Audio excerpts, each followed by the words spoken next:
Al salgsoptimering starter med en ordentlig struktur på sit sortiment og sine priser. I denne her præsentation vil jeg vise, hvordan man håndterer sortiment og priser i Effect Manager. Vedligeholdelse af stamdata i Effect Manager er nemt og hurtigt og kan gøres ved enten at man importerer og eksporterer filer fra Excel, eller alternativt at man laver en integration med sit ERP-system eller et hvilken som helst anden produktdatabase, man har sine stamdata i.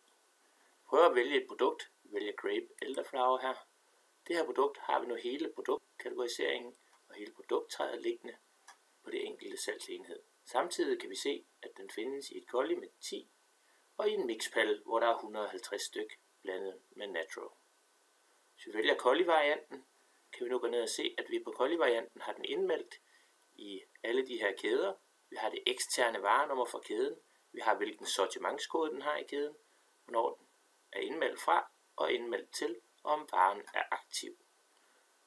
På hver enkelt kæde registrerer vi 4 priser: kostprisen, faktureringsprisen, indprisen fra grossist til butik og varens vejledende udsatspris.